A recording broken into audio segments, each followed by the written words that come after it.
I'm here, William, with my dad, Piet Groot, or Peter Groot, to answer a few questions about his life for cousins in Holland. So welcome, Dad. How are you doing? I'm here. Good. The first thing they'd like to know is when your wife was born. When was Mum born? The birth date of my wife, Christine Bakker, was 26th of May 1938. And when were you born? I was born on 9th of November 1934. And when did you marry Mum? And tell us just a little bit about that. The first kiss I got from Oma, or my wife, was in 1953 when I brought her home all the way because one of my friends had a date with her girlfriend and they had to break up, so I take her all the way back, and as you know, you have to go outside of the Couport, and it's quite a walk. Most of the people drop people off at the Couport, but I took her home all the way, and then I said, "You owe me a kiss," and she gave me one. And then from there proceeded to... And from there on, we didn't do anything until we took a picture. But my boyfriend and his girlfriend, and Mum was with his girlfriend, and he wanted me along to take the pictures. He had a Leica camera from the business, and that was a camera special.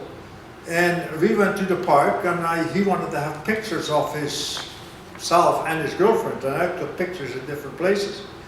And at the end, they says, "Why don't you go on the picture with Christina?" I said, "All right."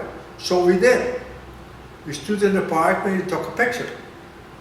Never thought anything off of it, which was the next week when they were developed, and between you and I, we sat in the church on the back view of one of the benches, and my friend got the pictures with him and they showed him. And I happened to be the girls sat in front of us. And we showed him the pictures, and then he also showed the picture I was on with Christina. And she only looked at the board. She didn't realize that was herself standing beside it. Until later on, she said, "Oh, that's me." And from there on, we took some dates. But then we broke up because I was going to immigrate in 1954. And I said, "Well, it's not fair to you that I stay on." So we broke up. We had some feestdagen, some good times, but we weren't together. Other boys asked her to go, and I didn't take another girl out. Then my mom and dad were 25 years married at 29th of May, if I'm not mistaken. In 1954, right? 1954. And I could take a girl to the party. So I asked then if she would want to go along. She said, "I'll have to ask my mom and dad," which she did. Her mother says, "If you make a dress and it's finished, you may go." And she was only 15 years old when you asked her out. We It's turned 16. She was 16 on the date of the celebration. What happened, she was 16 then, and her mother was a wise woman. She said, "You're going to make this dress, and then you are allowed to go." She made the dress, and I could pick her up on that date, and we went together. She had a beautiful dress on. I picked her up with the back of the bicycle, and we went to the place where we had the celebration for my dad's 25th wedding. And from there on, we just stayed together because we did not immigrate in 54. It happened to be in 1955. And I was welcomed at the Bakker's house, and I picked her up and I sat there and I got cigarettes and I got treated well. Then we were going to immigrate, and I was supposed to be in the army, but my boss had 1 year uitstel of, relief because he needed people at work. So it suited me fine, I didn't have to go in the army. Then we went again to the embassy if we can immigrate in 1955. We immigrated in 1955. I think it was May. I can't just recall the date. I can check that later. Anyway, my mom and dad sold the house and we had to go away for 14 days because all the stuff had to be packed. Oma Bakker said Piet could stay in our house. Also, all my family was parked here or there, but I was right there the last 14 days at the Bakker's family. And I was well treated. And then at the date we left, I said, I'll go to the door, I'll kiss you goodbye, I promise to come back, but I will not back, I won't even wave. I'm just looking one way so you can look, but I won't look back. I went on the back of the bicycle for old Wim, and he took me to the station. And Wim was Christine's sister, right? Your brother-in-law. Wim Yeah, was my your brother-in-law. brother-in-law. He was friends with my oldest brother before, but my oldest brother was already immigrated in '53. So we went on the boat, the Groot Beer. My grandfather said goodbye in Hoogkaspel, and they said you can take my bromfiets if you like. My uncle says, here, I want to say goodbye to you, which I was named after, and he gave me a little token from Hoogkaspel, like the water tower, just as a memory. And we went on. In the meantime, we were married already. We were married in 50s. No, sorry, I'm mixed up. Yeah. This is the first time we immigrated on the Groot Beer. And as the family, we went up there, and it took us 10 days, but we did not go to Halifax, we went right to Quebec. Quebec City? Quebec City. We went up to Quebec City, so we didn't have to winter train other than from Quebec to Toronto, and that only took a night. But who was all with you? So your mom and your dad? Mom and dad. I was the oldest, my brother Paul, my sister Margaret, my sister Andrea, and my sister Tina. So what was up with your brother Klaas and your brother Jaap? My other brother was still in the army, and he was supposed to fly in after he got out of the army. That didn't happen because he got married in the meantime. Anyway, we went. And Jack was already in Canada. My brother Jack was already there. We were supposed to, first of all, we were supposed to go to my brother in St. Thomas. We didn't because we landed up in the Holland Marsh, where there's mainly Dutch people, and since my dad was a gardener and he knew a lot about seeds, we went there and we worked there. Dad, myself, my brother Paul, and my sister Margaret worked there, and that was all on one paycheck. Who did you work for? The Verkijks? The Verkijks. Now, the minute that was right after Hurricane Hazel, and then Hurricane Hazel was in 1954, was flooded, and some of the houses were drifted off their foundations. And the minute my boss knew that I was in the trade, like a blacksmith and a machinist, instead of going in the ditches and on the field, sometimes I had to go in the fields, but I was mainly in the barn fixing things, which was a good thing, because I was not really working on my knees like the farmers do. But if I did, I was the slowest one in the field, but they'd always come back and help me out. We had a good time. Then at the end of the year, when the crops and everything were in, only the head of the family could work, and the children had to get a job somewhere else. My brother, Paul, went for a farmer.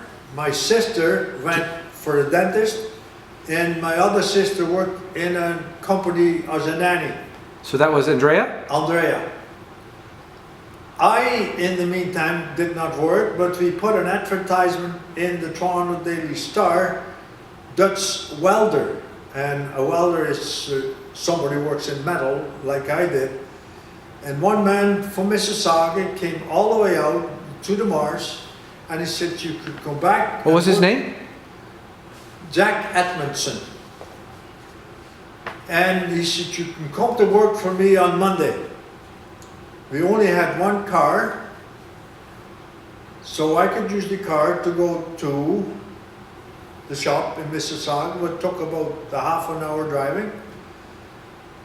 I could hardly count to 10 in English because in the Mars they all talk Dutch. We did take a course, an English course at night, and I picked up a lot of English words from the little boys who were playing in the barn. But when I got into the welding shop, they only have to tell me what to do and I could practically make it because I had my trade. And they were amazed in a way that we're trained, and in Canada those weren't really trained, they just picked up the way they could pick it up the way they want. They never went to a trade school or anything beside that done. So the fact that you were in a trade school in Horan really helped you, and then That's right. And then I knew working what in the tools was, and I knew what the trade was, and I also knew the tricks of the trade, which they did not know. So they were kind of amazed at what happened, and my boss was very pleased. The workers were all older than I am, but that didn't matter. Now, when you work with different people, you hear all kinds of different words, and some of them not so nice, but the boss's wife, Mrs. Edmondson, what was her first name? Ethel. Ethel. She's good 10, 11 years older than I am. No, 14 years, sorry. 14 years older than I am. And she told me the meaning of those words, which I not should say, which was a blessing, because otherwise I'd say fool language. Foul language. Foul language. And I could go along with her well.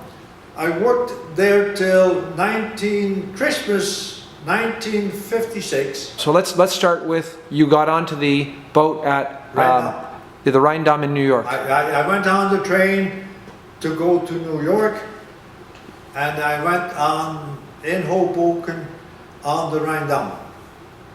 And it took 7 days, if I'm not mistaken, with the Rheindamm. Was a nice boat, one of the big liners. And we arrived on Saturday in Rotterdam, and at that time we were not allowed to have cars driving on account of the gasoline crisis, and they would not let us off the boat until the last moment. They said anybody who wants to get off can get off, and I got off, and I could still get the train from Rotterdam to Amsterdam, and that's as far as it could go. The train stopped until the next day, so I had to sleep in Amsterdam, and I told the lady in the hotel to wake me up early so I could take the first train. To Enkhuizen. To Enkhuizen. Didn't happen, so I phoned that I would be later, and I would come on Sunday morning, and the time church was on. So my future wife, my girlfriend's mother said, you can go with the taxi to the station and pick up Piet, and the taxi would drive on propane. So she knew what train it was. That was after 10 o'clock we came in Enkhuizen, and she stood at the gate, and I come with my suitcases, and we went in the taxi to home, and I arrived on a Sunday, and I was welcomed there, and I stayed there. Now, was that December or January that you got there? That was still December? December. Okay. Because we had Christmas. So you had Christmas on the boat? No, we had Christmas in Holland. Oh, okay, so you left in December and you got to Holland before Christmas Day. We had the holidays in Enkhuizen. Then, of course, I stayed, and I was supposed to get to town hall and say that I would be back, because I had a one-way ticket, but I never did. So I could not really go to work. But Omeo and myself, Emilio is Christine's sister, your brother-in-law? my future brother-in-law is the oldest son. We did a lot of modifications in the big house there, the farmhouse. We took all the tiles out of the chimney, which were all buried behind the wall, and we fixed it all up. We saved it all, and some of the tiles, they're still there in Skilderijtjes, or what you call them. Anyway, I made a chicken run, did some work. A chicken pen? Chicken pen, a run, like an enclosure. Oh, okay. A new enclosure for the chickens. Wopa always had chickens. I asked if I could say father and mother, and they said I was allowed. And I stayed there, and then... So you weren't engaged yet? No, we did not get engaged till the 16th of April. They never said anything about going back, they never pushed anywhere, we just lived there and we just enjoyed each other. Then my old boss in Holland asked if I could work for him again. Now I really wasn't supposed to work, but he said, we'll skip her with that. So I just went to work and drew my wages. Nothing happened, I was there. Then we got engaged the 16th of April. Of 1956 or 57? 57. Okay. And the whole Groot family, my grandfather and uncles, they all came over and we had a party at the house, the big house where Oma still lived. And where was that house? That was the old boerderij. That was just outside Enkhuizen? That's just outside of Enkhuizen. And that's where they had the store. They emptied the whole living room and they put tables, they got tables set up, and anyway, we had a good time there. Then I still borrowed my grandfather's bromfiets. He couldn't really run it, it was started, so I fixed it all up and I could use it. So one day we come from Enkhuizen to going home, and my fiancée held my arm and I pulled her along. Oh, your fiancée. Yes, Oma. And they pulled her along and I saw a policeman coming from the other direction, and I knew we were not allowed to do that. I said, you go on home and I'll deal with it. So he stopped me and he gave me a ticket. He asked me where I was living, and I had to give the address, 169 Straightweg, I think it was. And I got a ticket, and lo and behold, next week my name was in the paper that I was back in Holland, and my name was in a little cupboard on Stadhuis, on the city hall, that I came back into Holland as a Dutchman. And then the wheels started to roll, I had to go into the army. In the meantime, we had made plans to marry. We did marry in October. And October 1, right? October 1. 1957. 1957. And that's what happened. In the meantime, they wanted to get me in the army, but I went to town hall. I said we're immigrate, and they were quite willing to let me go for a while. But it went on and on. So finally, we had to get inoculated for smallpox. But in the meantime, after we married, my dear wife became pregnant, and the doctor did not want to inoculate her. I did. It's the second time it happened, so I never had no problem. And then we went to the Canadian Embassy. I had a letter from my boss, because my boss kept keeping contact to my parents when I would come back. Your boss in Canada? My boss, Jack Edmondson. Edmondson. They said, when is he coming back? He promised to come back. Will he come back? My dad says he will, but it takes time. In the meantime, we got to the embassy, we could immigrate, we immigrated. I'm just trying to think what the date was. Well, it must have been we immigrated in May, so there must be the month before May is April. April. We went to the embassy in April. The wheels got in motion, we packed our big case, and 14 days before I had our tickets, I went to town hall and I showed the tickets that they didn't have to go in the army. Otherwise, they would have picked me up, they said. But didn't you only have one ticket? No, we had the tickets, but my wife was not inoculated and she would not be allowed on that ticket unless. She was inoculated. She was not. Then I had to go to Alkmaar.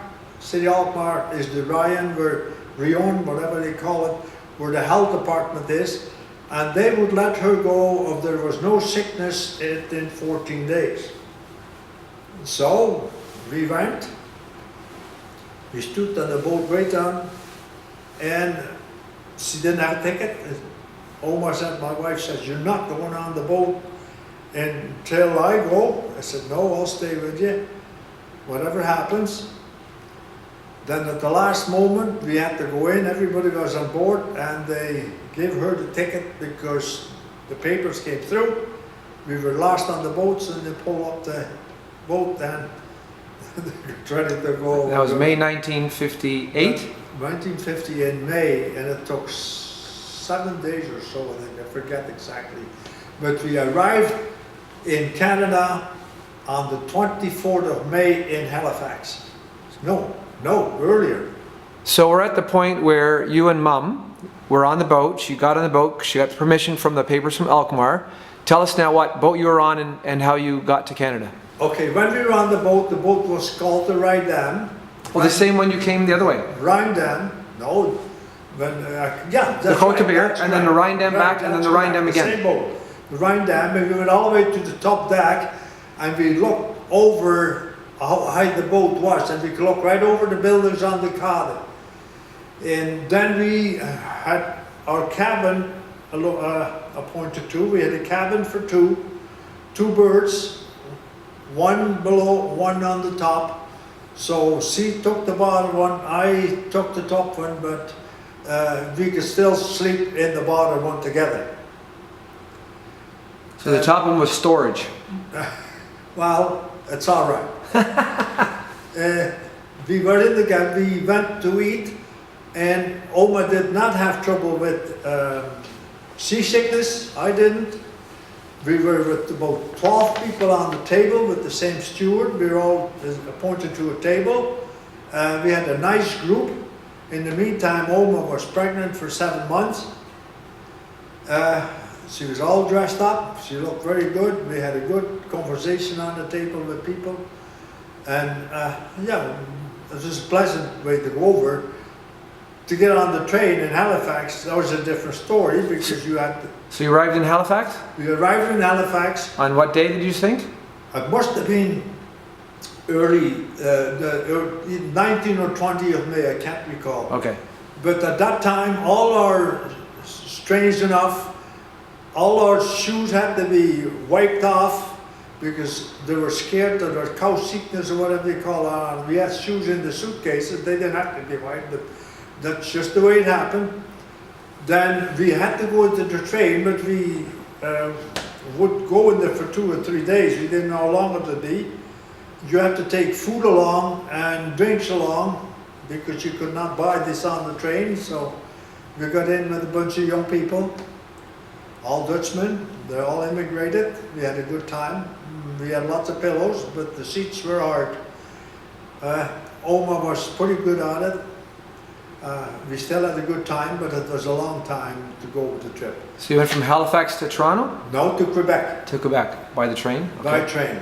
And stop and go because all the other trains have to go by this immigrant train.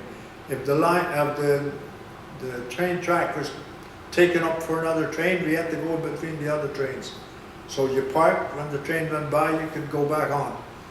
Took us a long time, but then the last part in Quebec, it only took one night to go. We went in at night and we got back in the morning, and we got a Union Station on a Saturday morning, and Mom and Dad and everything, the carload was full. My brother Jack and his wife were there with the two children at the station, and we drove home to the Runnymede, 953 Runnymede, where we going to live upstairs. So what happened was, while you were in Holland, your parents moved from Holland Marsh No, to Toronto. I already moved in Holland. Oh, so before you left, you had to move to... Yeah, I should put that injection in between. When the new season came in, to be hired in the Mars, I did not want to come back into the Mars, and the boss there wanted me or not take the family. Oh, so in 1956, he said, you can stay in this house as long as you're working for him, but if you're not, then everybody, we could stay in the house, but we could not work there. My dad had to go and get another job. I had the job. My mother Paul had another job. My sister got another job. My other sister got another job. also you could still stay there, but they wouldn't employ you unless... Then we bought a house in Toronto. We didn't know nothing about buying houses, but we had a cousin there, and he made this... What was the cousin's name? Piet de Waal. Oh, okay. And of course, we put a down payment on it. We bought the house. It had 2 driveways. It was an older house. The family who lived in there had a few cats, so we had to do a lot of cleaning. But we were in Toronto, and it took me about 15-20 minutes to go to work, and my dad and family could go on the streetcar to go to work. So that was in 56 before you moved back? That was in 56, in the spring of 56 when we bought the house. Okay, so let's go back to the story. So we lived in the house already, and I showed pictures to Oma where we lived and where and what, to Oma where we were going to live. So that's what had happened. And but now go back to when we came back on the 26th on the Saturday. We went to church on a Sunday. We had a good day together with the family. And Oma was, of course, pregnant. And it was very nice. Monday, the 26th, was Oma's birthday. I promised her to stay home. It was 12 o'clock in the afternoon. And my boss, in the meantime, had found out that I was back in Toronto. They came and picked me up at 12 o'clock noon to go to work. On the 26th, that's a Monday? On the 26th, at the day I was supposed to stay home. Oma never forgiven it to me, and I've had heard that many times. But we didn't have much money, and I went to work. And I never... That was your first day back at work? First half a day back. I didn't have the vehicle. They picked me up, and I went to work. And from there on, I worked for that family, and I was 57. I worked till Christmas 65. So you got picked up in May 26, 1958 to do your first half day of work, yeah. And you stayed there till 1965 when you started your own business. I became head man in the business. In National Welding? In National Welding. So you did that for almost 7 years? Well, of course, I had to climb the ladder because there was a foreman there before, but then the foreman got fired, and I became the foreman. How was your English then? Of course, I picked it up along the way. I always loved to read. I did a lot of reading. I can't spell, but I can read. And I can speak the words. When I read it, I can speak them out, but I can't spell them out, but that's all right. So I had no problem there. So when did you decide to start your own business? You said 1965. I did a lot of work for a big company. What was that company's name? Samuel & Sons. It's a metal company? It's a big industrial company that supplied metal. And they had a German engineer, and I did a lot of work with this engineer, and this engineer really wanted to go and start on his own. So he would like me as man in the shop. And I picked all the tools, I made all the list what we needed and what have you, and we kind of planned it that way. And then on Christmas, I forget what year it was. Probably 1964 then, right? Or is it That 63? was 64, yeah, it's 64, I think. Was Mom pregnant with We had 3 children. Right. So it would have to be either 64 or 65. Yeah. I mean 64 or 63. Yeah. Well, 63, I was still working for this company because I put all the racks in. My Oma went to Holland in 1963 for 5 weeks. She was there with Nellie and William for 5 weeks, and I worked long hours because I had to make all the stuff in the frames, the racks in this factory with 4 men. So Nellie was born in 1958. Yeah, you were born in 1960. And I was born in 1960, and then Christine born in 1962. Yeah, and Tante Christine was born already, but she went to her aunt. Oh, so she didn't go to Holland? No, just the 2 went to Holland for 5 weeks, and I worked and I slept in the same bed for 5 weeks without changing the bed because I go home and I get to eat and I sleep. Oma said you're going to use all the beds, I never did. All the bed sheets, and you didn't And use I stayed at the same place all the time. Then I come back, I got it from the top shelf, but that was all right. And she threw out the sheets. I'll never ever let you go again to Holland for that long. I said, I'll either go with you or you go for a shorter while. And I never let her go alone. I've always went along with her. I don't know how many times I went back to Holland, I can't recall. But we did visit quite often. Anyway, so with the German engineer, you had 3 kids, and then what happened with that? And we went there for a Christmas dinner. But being a Dutchman, they thought, of course, I would just go with my wife. But of course, being Dutch, we just took our children along, and we ended up there with the 3 children and having a Christmas dinner. We had a good time, and we made do. But the minute we come home, Oma said, this is not going to work out. You cannot go with this man and family and business. As much as I like the man and how we could work together, so... What was his name? Oh no, it'll come back to me after. Can't Okay. just think of it. Anyway, that stopped right there. I still worked in the factory. In the meantime, I became a deacon. Which church was that? That was the Net Church. And that Christian Reformed Church? Net Christian Reformed Church. We had 5 deacons in the church there. One was a chartered accountant. I could know very well. There was another one who was a lead hand in a garage. The accountant was Mr. Van Leeuwen, and the lead hand was Joe Van Noord. So is it Dan Van Leeuwen? Yeah. Joe Van Noord, and one day at the end of a meeting we used to talk a little about the business, and then Joe Van Noord says, I have to go to Gander because I'm stepping up from foreman to manager. But that means I have to go to Gander, which is a faraway place, and my wife does not want to move. So I'm going to be degraded because I'm ready for a manager, but they can't. Also in his company, he was going to get transferred to Gander, Newfoundland. That's right. And his wife didn't want to go. He didn't want to go. Gander is a long way away. Yeah. And we talked, and I had said, of course, that I was going to go start business. And the accountant says, why don't the 2 of you start the business? And from talking comes talking. And we made arrangements. So we were talking about how you and Dan and Joe Van Noort were going to start the Got companies. together Yeah, business. so talk about how that actually happened. So when we started the business, then of course we had to get all the paperwork done. And since he was a chartered accountant, That's Dan. Dan Van Leeuwen, he knew exactly what was what. So he set up the whole proposal. I had my whole proposal already about what tools we needed.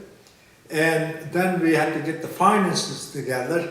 We both took $4,000 out of our houses and put that in. So we started with $8,000. And then I looked at it, and then I had a customer, and his name was Peter Jasic. He was a builder, he's a self-made man, and he had the building partly for rented, and I found out there was a sign there, and I contacted him, and I knew this because he was a customer from National Welding. And we looked at it, and there was, in this building, was 3 partitions. And we could rent the center section, and the center section did have section in it where they made wooden window frames, and that went out of style. It all went to plastic, and they moved out of the place to start a different business, and this building was empty, and he would rent that part for us since I knew him. So we went up there, and he was So this was at 726 Dundas? 726 Dundas Street, East Mississauga, the place where we started the business. And then we rented that part there, and we made the arrangements with this man at home. He still had his office at home, and that's the first time we got there, and we signed the lease there for 3 years. And that was starting in what, February 1, I think, was it? I told my boss then that I would work for him at Christmas time. I told him already. That's Christmas of 1964? 64. That I would start business on February the 1st. And if he wants to keep me till the last day, I would work for him like I've always did, or he could fire me right there and then. So he then went into the office, and he talked to his wife, and after about an hour and a half he come out and said, "Why don't you buy half of my business?" And I said, he said 49%, and I'd take 51%. I said, "I've already made commitments and I can't do that." I said, "Whatever you like, if you want me to work, then I work. If you want to fire me now, you fire me now." So he said, he went back in, and they said, "Well, you can work till the last day." So now, in the month of the New Year's, people always went to see all their customers. So my boss came out the first week of January, and he said, "If you shoot with the rifle, then I will shoot with the cannon." In other words, he meant, if you're going to try and get my customers, and you shoot with the rifle, you can only do a little bit, but then I'll do a lot more with the cannon. So I said, that's not my intention. So we started to work. And the business was called Van Gro Welding and Machine Shop Limited? We had to set up a name up, and we did set the name up. We took 3 letters of Mr. Van Oort's name was Van, and 3 letters of my name was GRO, and we called it Van Gro Welding and Machine Shop Limited. That was the first name we had. That's what we did, and then the place was empty. It didn't have no 650 volts in it, and we did this the first weeks. We set up shop. We went shopping for equipment, and the first job we've got a little welding job on a gas tank. And we had the borer welding machine, but we made our first $25 welding a gas tank. We had a sign made up. We put the sign in front of the building, and the first day we were going to put it on the roof. And the first day we got a ticket because we did not get a permit. Anyway, we got it all straightened out after, and we went from there on.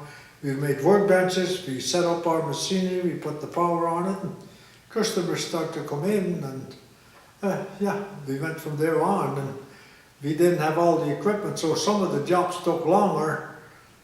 We had to do it the hard way instead of the easy way, but we made money. We started at 8 o'clock in the morning and worked till 9, 10 o'clock at night, and we made all right. And then we got one big job for the factory from this big place where our first one we're going to start business with this German Samuel and Son?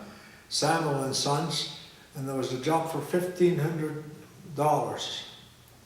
And we made that, and that was a big injection for money. And then our regular customers came in, and we So what were some of the things that you did for your customers? we put trailer hitches on, and we fixed tanks, we did drive shafts. Later on, of course, my partner had a lot of connections with trucking companies, where I had a lot of connections with companies with buildings and what have you. So we did all kinds of jobs. We worked for buildings, we worked for trucks, we did drive shafts. Now the drive shaft is the shaft that goes from the transmission to the rear end. It turns the wheels, and we lengthened them, and sometimes they broke. And then we set up an account that we could buy parts for those drive shafts direct from the factory. So we did a lot of drive shafts for big companies. They brought them in. And yeah, we did very well, but we spent lots of time. We bought an old drill press, and we modified the drill press so we could use it on our own. So we did with a lot of the tools, we made things go. We changed the lifting systems in the shop so we could lift up things. We did a lot of ourselves. The hydro, we put all the electricity in, all the panels, all the lights in ourselves. Which was a lot of fun. But let's go back to what your house you're talking about earlier. We should get back to when you bought Florence Crescent. Florence Crescent, we bought that in, I'll have to think of it, we bought that in '59. We were looking for a house, and we looked at several different houses, at least 5 or 6 of them, till we finally found this one there. There was leaks in the roof, there was no kitchen in it, the water lighting wasn't too good, but we could buy that one. It has a neutral driveway, and it had 3 bedrooms in it, and a basement downstairs, which was nothing in it. We could do things. And it had the kitchen on, a bike kitchen in the back. It had a garage, a nice backyard for children to play in. You could buy that for $11,500, and we finally bought it. We made offers on it. We finally bought it. That had a water heater in it, which was rented. We wanted that bought by the people who were in it. And the real estate guy who sold it cut his fee in half, and that's how we bought it. And we had the mortgage from the people who sold the house.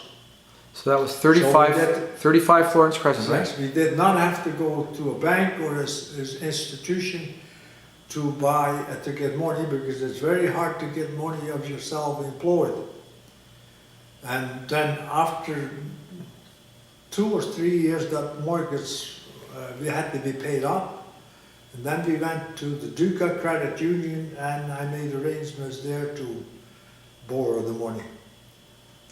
And I set it up in such a way that we could pay the money off as soon as we made it, which we did in 7 years. Anyway, so we did a lot of work in the house. We fixed a lot of things. We fixed the roof. We fixed the kitchen. One of my friends made the kitchen counter from the crate we bought from Holland. We painted it all up. We bore the stove and the fridge from France, and that's how we made do. I put new windows in the front. Yeah, and then in 1963 I put another front step on it. When Oma would come back, when Mom would come back, there'd be new stairs with a nice railing on top of it, which was a big surprise when she came back. Yeah, so we did a lot of things. In the meantime, we had 3 children, Nellie, William, and Christine. And we usually took 1 week of holidays, and then we rented the cottage. The first time we rented the cottage with my sister and brother-in-law for a week. That's Peter and Andrea? Peter and Andrea, and we made a boat in 1962 to 63. My brother supplied all the material. Brother Paul? We bought the material, my brother Paul, and between the 2 of us, we did the work on it, and of course I laid it out as being in the tradesman. We riveted it all together. It was made out of aluminum. The boat's still around. That's one of your favorite projects, I That guess. was one of my projects we did down in the basement. And my boss said, "You're going to make a boat." He kind of laughed at me, but it was a different story when he saw the boat. Yeah. He made a trailer for it so we could move it. So we talked about the boat. Now let's go back to the business Vangro Welding. You started in 1965, but eventually it became your business because Joe Van Oort Okay. left or changed. Tell us a little bit about that. We started the business, and Mr. Van Oort had much more writing qualities because he was in the business there and he did all the reporting for that, and that's why he could be a manager. So he spent 4 hours in the morning to do the paperwork and the bookkeeping and what have you. And Mr. Van Leeuwen, Don Van Leeuwen, was our head bookkeeper. He did all the financials and what have you after. I was mainly in the shop. And at 12 o'clock after lunch, Mr. Van Oort come and worked with us in the shop, and then we worked till 8 or 9 o'clock at night. Now, when we grew a little bit more, then we hired a secretary. And the secretary was there for 4 hours, and she lasted about 5-6 months. Then we had to get another secretary, and that really didn't work out. And finally got a secretary who wanted to become chartered accountant. And she had one son, and she dropped the son off going to school, and she worked long enough in the morning and pick him up from school. So it really worked out good for her. Was that Nora Gray? That was Nora Gray, and she worked for me, I don't know how many, until Mom took over. So Then all my children were up and gone to school, and Mom took the bookkeeping over, and if we had any questions, we could still to go to Nora. She straightened it out, and then Mom, of course, had her diploma in Holland. She knew all about bookkeeping. She just had to know the way how to do it, and she kept the bookkeeping all the way till ever. Now I had a lot of. But just so did you hire Nora Gray before Joe Van Oort left or after Joe Van Oort left? After. So when did Joe Van Oort leave and how did that go? Joe Van Oort wanted the bigger company. He was a manager, of course, and he says we could have 4, 5, 6 guys working. So at one time we have 7 men working for us, and I didn't like it whatsoever because you get no production. So then he lined up with another man, which was a brother from Don Van Leeuwen, and more in his trade. But I didn't know that, so he said I would like to break up the partnership. When was that, 1968? The 3 years after, yeah, it must have been 68. 3 years after. And then we had a shotgun clause, and that means we had to set a price. You pay me this, or I pay you that. So if you wanted to get out of the business, you could say to Joe, this is how much I think the business is worth, and then Joe could either pay that and take the business, or you could pay it to him and you would get the business. He set the price, of course. So he said, I want to use the shotgun clause. No, I said I want to use the shotgun okay. clause. And he wanted to get out. But I was fair to him too. We went about all the parts. We were both Christians. And we said, now this is how much this word, this is this word, that's that word. So we come to an agreement as to what the price was. And at that time it was $13,000, so the business was worth $26,000. And I paid him then $13,000. Now, if I had known that he already had a partnership somewhere else, I would have never done that because it wasn't fair.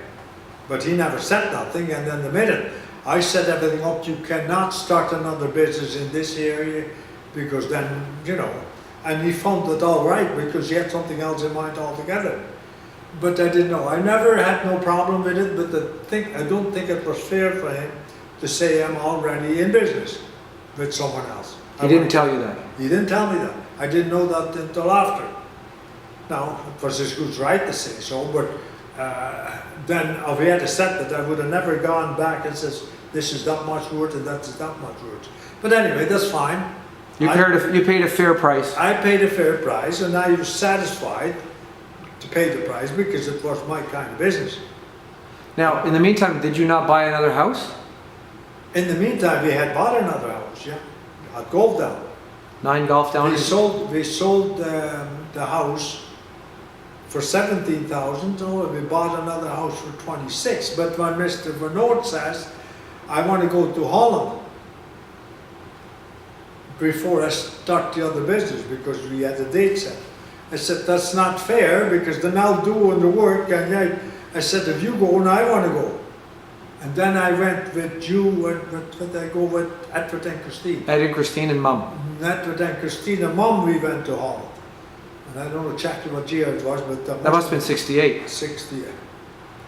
All right, 68, and then we went to Holland. And then, of course, back after that, I had the secretary then, and I worked with that. And So that was the first time you were back in Holland then? yes. So it was Mum's second time. Yeah, that second time I come in Holland. And of course, you could rent a car from Mr. Van Wyk, from Mr. Speelman. Anyway, I make a long story short, that's fine. We went back and we bought another house, and Mum really liked the house, another one, and that was just sold before, but then the identical house came up on a different street right across from the Speelman's family. Identical house other than having a garage. But we were pleased with the Mum was pickled thing to get this house, and I think it was much nicer to live on Golf Down than in the other street. So that would have been 68 then, right? That's right. No, 65. Well, No. You moved in 66, right? yeah, it was for that Mr. Vernord was out of business. So it's 66. Christmas. Christmas 66. Right. And then you went Christmas to 67, I think. 66, because I was in grade 1. Oh, that's right. And you dropped me off at school. That's right. And I was in grade 1. That's correct. You 'Cause were you- already at the other school. Yeah. So that was 66. And then 68, you probably went to Holland, because after you came back from Holland, didn't Wim die? Yes. I think that was the same year, right? No, no, I can't just get. I think you went. Right. You were 7 years old. Yeah.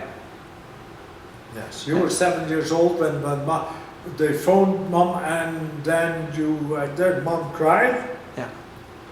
and you said, "Don't cry, he's with the Lord Jesus." The Mum was all right. Because I think it was a Saturday. I think you were at work. I don't know. I was on Saturday. Remember my Yeah. best days? Yeah. And that's because I was at home, because she told me. So it was a Saturday. It was on a Saturday. Yeah. And then, of course, they wanted us to. Mum wanted to go back for the family, and then we went back, but we only made a short trip because it was right in the busiest time. And we went on a Sunday. We went to go over France. We stopped over in Paris. eh? In Paris. in Paris, and then we flew to Holland from there.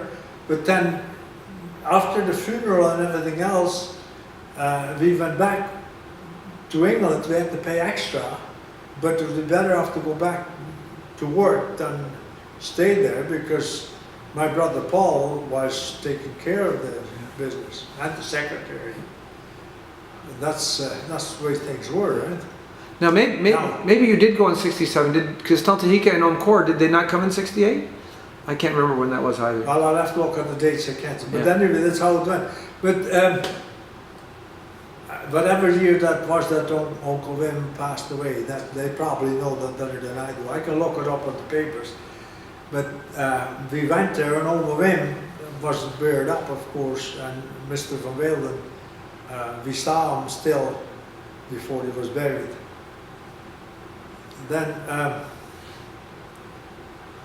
And then they also want to know the other times you went to Holland. So Michael was born in 1969, and then the whole family but Michael went to Holland in 1970. Yeah, but in the business, of course, the next thing was when my lease went up. Oh, okay. My lease went up. The landlord says you get the whole building, or you got to get out. So I come to Oma and I said to Mom, I said, what are we going to do now? And then we talked it over, said, if we're going to have the whole building, it better be ours. So then we rented, then we had the benefits rather than the landlord. So I went to Peter Jasic and said, how much do you want? Oh, so Peter Jasic said you had to take the whole building. It was his building. He was the landlord. I said, what do you want for the building? So then a little piece of paper he took on my desk and he put the price on there, and I went with that piece of paper to my lawyer. I said, you make an offer. And I made the offer, and I paid him so much cash, and I had to get a mortgage, and I shopped all over for a mortgage, and nobody wanted to give me a mortgage. Till my brother came to town, he says, why don't you go to the... Brother Jack? Uncle Jack, to the industrial bank. I went to the industrial bank there, and after a month I got approved, and my secretary, who was going to be a chartered accountant, did all the paperwork and so it all worked well. And So she got lots of experience, you got the stuff. And I got everything done, and we bought the building. And that was what year was and that? we had to pay that in 10 years. That was 19 what? Right, now you got 1970? Was Michael born? That was either 78 or 79. Because 68 or 69? might be 69. 69 we bought it. But the mortgage, got to be, because I had to renew it's 3 years lease, so the 58. 68. And then of course I had to, I didn't go right out, but then I had to make all the arrangements. Then that's it, and that's when we bought it, 68. And then of course I bought the property, and I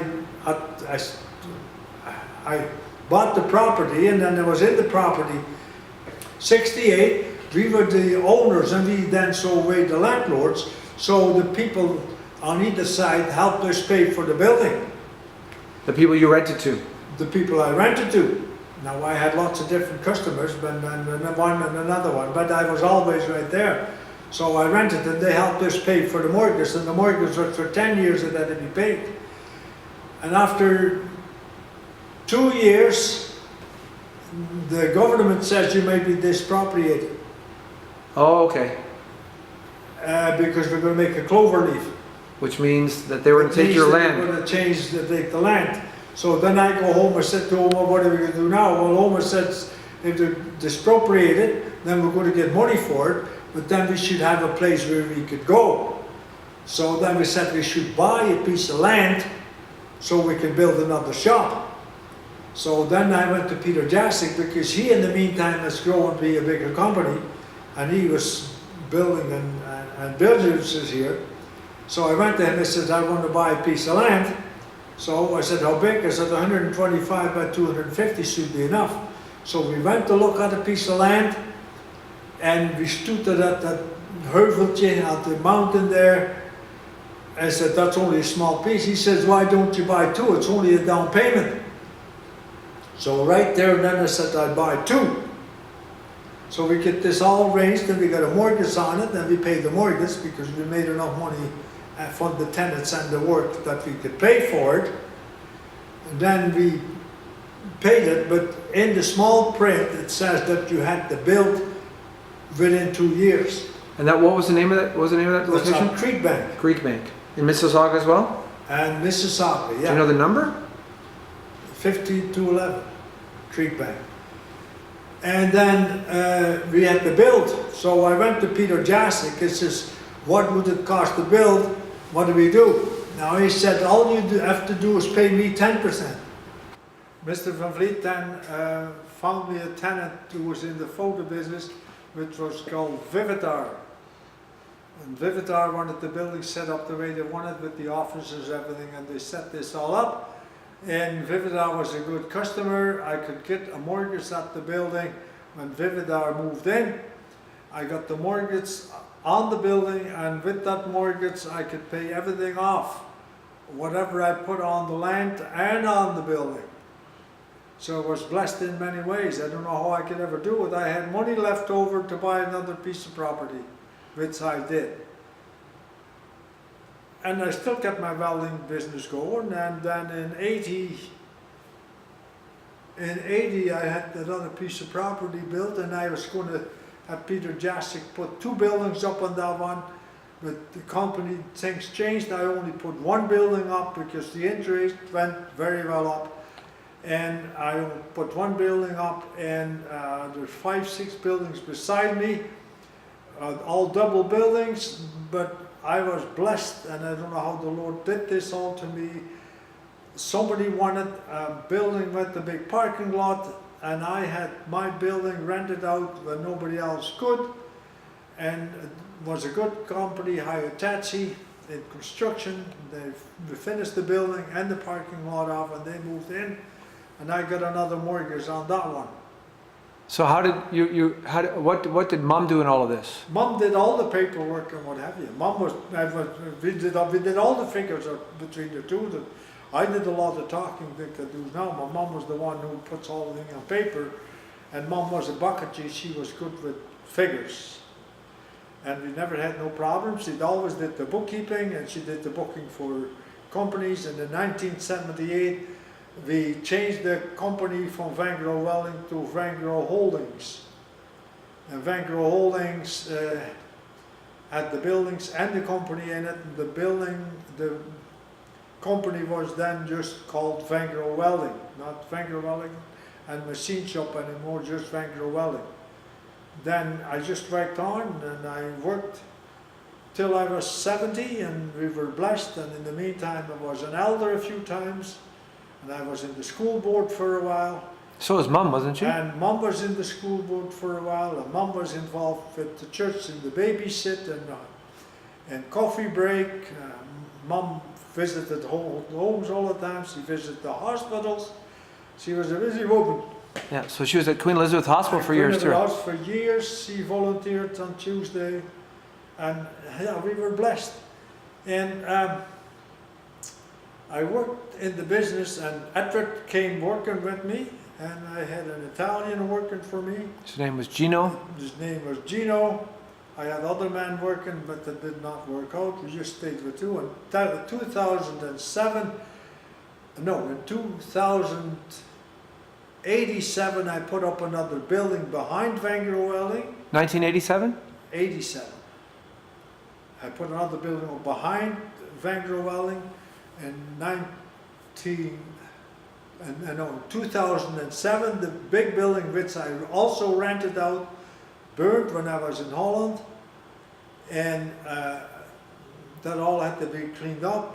They had our own welding shop in the back building, and we have a big parking lot in the front now. And I worked in the welding shop with Edward and Gino for a long time. Then Gino went to start working for his brother, and I just worked with Edward for a long time. And I turned 70. I broke my toe, and I had made up my mind, and I told Edward in the end, you can continue in the welding shop, and I'll go out when 70. In the meantime, just a few days before I retired, I broke my toe, so we had to start right there and then, and between the two of them, they now run the welding shop. And the first 2 years I helped them out quite a bit. And then Uncle Paul and Uncle Mike already started their classic electric carpentry. They built their own houses. Michael built his house first when Tante Minke was here.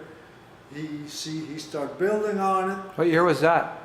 I can't just recall, but they know when Tante Minke was there with Ali. And the year after, we bought a building for Paul, and he had enough room to put his house up there. He put his house up there, and I don't know what else I have to ask. Of course, Oma. Well, you could probably tell us about how it was when Oma died. And when, of course, I was retired, and we went to Somer House with the two of us, and everybody else used the Somer House. Uncle Paul and Uncle Paul and Michael did a lot of changes in their own home, in the basement and in the bathrooms. We had 4 bedrooms. They made 3 bedrooms and an ensuite in our bedroom. They changed the inside of Somer House. Which you bought in 1978, I think, right? We bought that in 1978 because Oma didn't want to have me working on Saturdays anymore, so we got Fridays we could go to Somer House. And we could afford it, we did. What did you buy the summer house for? $49,000 or something like that? We paid $50,000. $50,000. $50,000. And we did a lot of fixing in the Somer House. I put windows in it and I put siding on it. I'd love to work all the time. And the boys were out skiing, we had a boat, we were skiing, sailing. Yeah, we loved it. But anyway, when I retired, and then Oma passed away in 2013. 2013, and it was very quick. We went to Seacon House, and the doctor says you have a bladder infection, and she had a lot of pain. I took her to her own doctor, and the doctor says you better go to the hospital. Then in the hospital, it was on a Saturday, the doctors weren't there, they put her in a bed upstairs, and Jill was there. Jill was going to go to China, and Jill, we had a good talk to Jill, we named Afscheid, we said goodbye to Jill. I went home, I said I'll see you tomorrow morning, and before 8 o'clock they phoned Tante Christine and they phoned me that there was something wrong with Mom. I went right away, and when they phoned, they said, how many children have you got? I said 6, and the man said, the doctor said, you better call your children. And I went into the car, and with the prayer in my mind, it says, Lord, thy will be done. And I drove, and I got to the hospital, and they were working on Oma. I could not even talk to her because they made her ready to go. Okay. She went, they got her ready to go to the big hospital. So you went there on the Sunday morning? I see that I could not even talk to her. They got her ready to get her in the ambulance to the Mount Sinai Hospital. So she was in Etobicoke General? That's right. And she went there, and they told me to get my children up to Mount Sinai. So I called all our children together, and grandchildren, whoever was there. We went to Mount Sinai, and we had a meeting with the doctor there, and they said what it could be. They didn't say too much about it, but they gave us some hope, but no hope that there's something serious going on. And they didn't really tell us what was what until later on when the surgeon looked at it, and one of the arteries was bleeding, and they were trying to stop it, so they went through her groin, and they kind of patched it up, but it didn't really stop. The next day they went in by her arm, and they could not do a proper job, and they had to stop because her hands started to get numb. It took so long. They stopped that, and they brought her back in, and the doctor was a very nice doctor. He said it's probably we can do nothing about it, it's the way it is. We're just going to make her comfortable, and we take it the way it comes. And we made a decision as family. There are going to be 2 of the family there 24 hours a day. We made shifts, and we sat with Oma till the day before the holiday, and that was the 1st of The Sunday was the 1st of September. Then she was back in Etobicoke General, wasn't she? Then they said, we can't do anything, we need the big hospital for other ones. She can get closer to the hospital where she started off.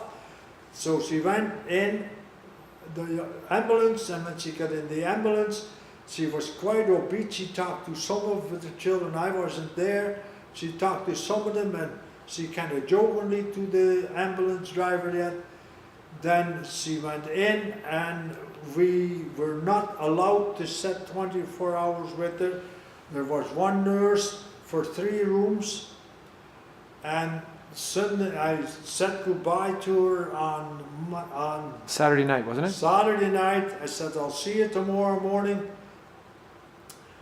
I'll see you tomorrow morning at 8 o'clock, and you have to phone in before you come. I could not get in, and believe it or not, I stood there for an hour. Finally, I went in, and what happened, Oma had taken all the pins and everything she had stuck in there, taken off by herself. She had enough of it, and they put everything back on her again before I could get back in. And I got back in, and she had oxygen on it, and the nurse said to have it on, and she didn't want it on. And I sat with her for a while, and then all of our children and grandchildren went to see her that day, and she said goodbye to everyone. And also on the Monday, wasn't it? That We was came on the the Monday. Monday. Yeah, that was the Monday. Because on Sunday, when she took everything out. Yeah. And No, in the morning, she- at night. she took everything out on night. Yeah, that's why I could not come in. On Sunday night, she took it all out. Yeah, from Sunday to Monday. Okay. And then she said goodbye to everybody, from the oldest one to the other than jail. And then I think Peter was gone. Peter was gone already? Yeah, because Peter saw her just before she went in the ambulance the first time. Oh, so Peter was gone too then. Other than that, Paul's children, everybody saw her. And then at 3 o'clock, I went there with Christine, and we sat with her. And she said, I want to take the breathing off so I could talk to you. And we sang with her. And she took this off. And the nurse said, she's got to go on. And I said, I'll talk to the doctor. And I talked to the doctor. And she took it off. And we left it off. And she lived till 1 minute after 6. And at 6 o'clock, I could still talk to her. And I said, give me one kiss. And she did. And that was it. She went very quietly. And I was thankful to the Lord that it was that way. And we sat there for a while between the two of us. And I was thankful that You and Christine. that Christine was with me, but Christine had a hard time. But when she was with me, when she was there, when Oma passed away, she felt at peace, and she could live with it. And of course, we missed her, but we were at peace that she was with the Lord. And then we went with the whole family to Wolfdown. And William had this computer there, and we set the whole service up with all of them. Psalm 84. Everybody said what they wanted to say. And we didn't even want to get the minister involved yet. We asked who would want to play. We asked who wanted to be at the graveside. That was Reverend Martin. And Andrew did our prayer. Andrew was a minister in the meantime, Andrew Lemmy. And we asked our preacher, our Domine, to do the sermon on Psalm 84. And he came the next morning and he said, well, we're going to set this up. And William said, we have it all on the computer, here it is. And he was kind of disappointed. In another way, I think he was relaxed. And he did a beautiful service. And we had a beautiful service. We had, what do you call it, condolations? Condolences. Condolences. I don't know how many people I've talked to. I've seen them, people from all over. My boss's wife was there yet, not the son. She was 93. Of course, we had our 55th anniversary before. Our children said that we should wait till 60. Oma says we're going to do it at 55. And we did. We had 2 rooms. We had a beautiful feast. Lots of pictures, lots of things, lots to eat, lots of family. All the family we had were there. And it was a beautiful time. My boss's wife was there.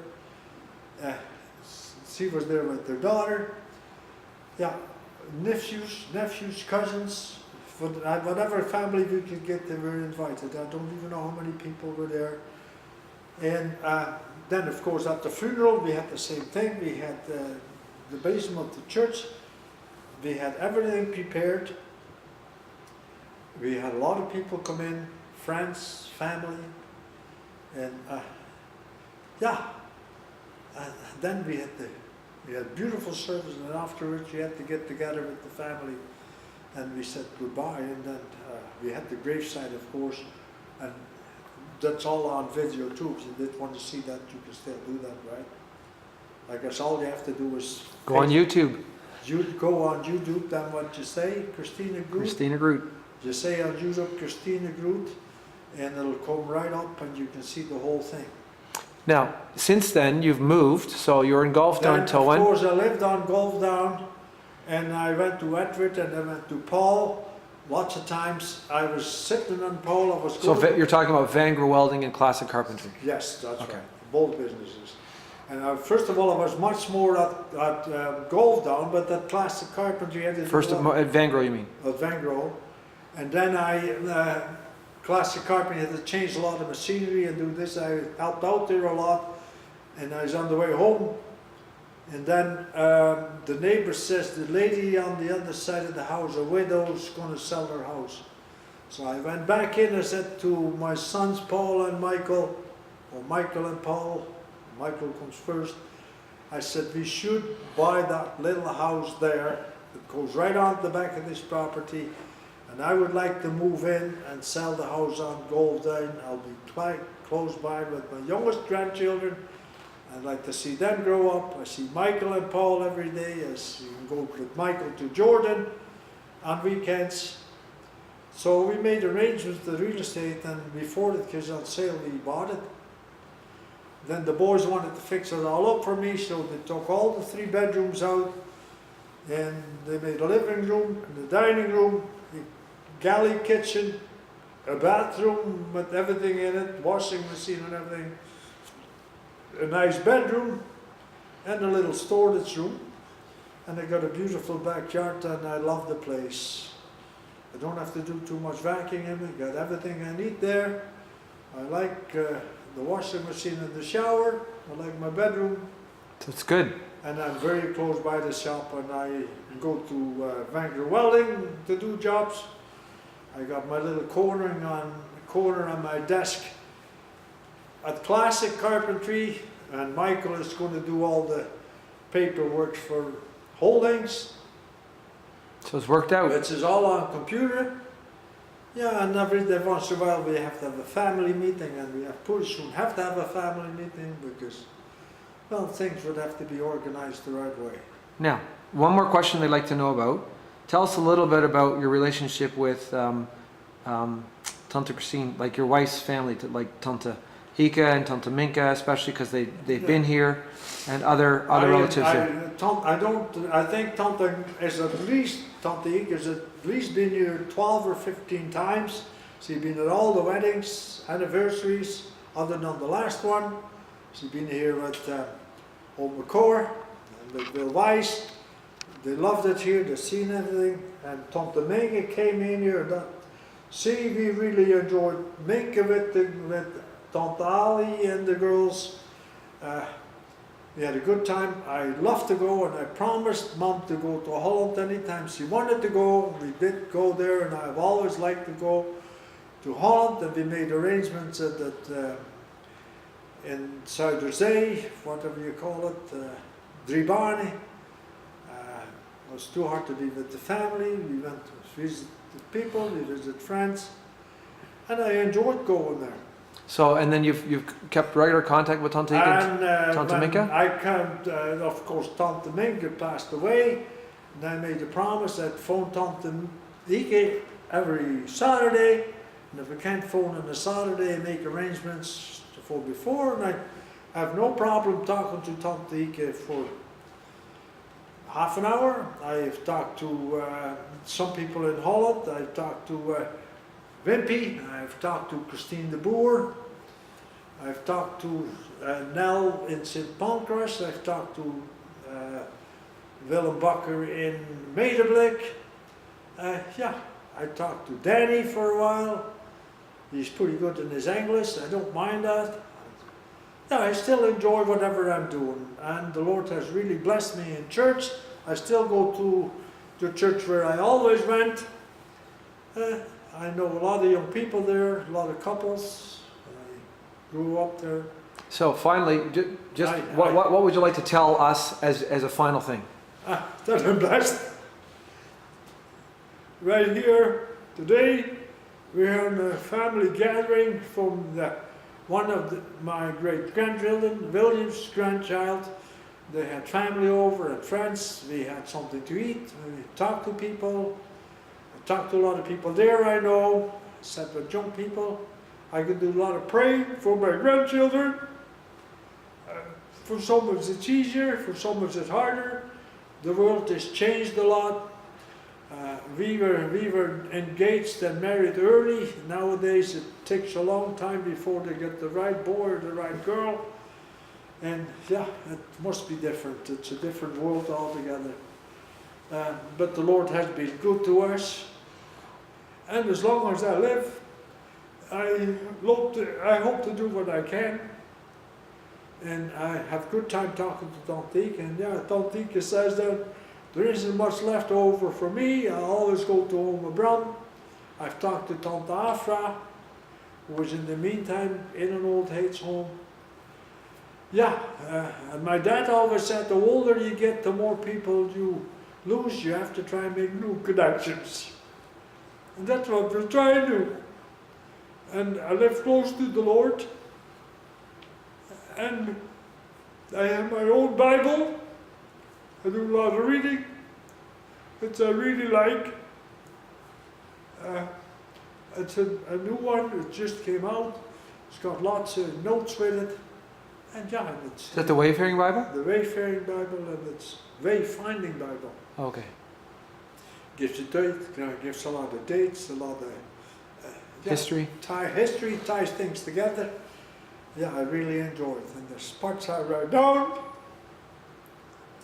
I am blessed in many ways. And the Lord willing, if I may stay healthy, I like to do what I can with my family. Thank you. And I hope that you all live close to the Lord. And if not, I'll pray for you that you may find Him if you can. It's not easy in this world the way it is with television and computers and whatever. We lived a lot simpler life, I think. In our day and age, we went through the war. We've seen everything come up. We've seen so much new technology. We saw all those airplanes going over the cross to go to Germany. And now it's just, there's nothing new under the sun, so to speak. I had to do everything with a hammer. And the machinery all used to go on cables. It's now all done hydraulically with little levers, push buttons, cameras which you talk to and talk back to you. Machines you just push the button and it just goes on its own and it moves wherever you want to move. We used to do that on a table saw. On a table saw you can only saw straight. Those machines go any which way you want to go. It's a marvel. People are blessed if they can see what's what, but to them it's just common sense, and it's just there, they just take it the way it is. When we were kids in school and the teacher told us about the donkey could talk, we just marveled at the Lord. And now everything talks to you. And I don't think people would realize what it was by what it is now. But we were blessed, and I hope you will too if you live close. I thank you. Thank you. The Lord's blessings.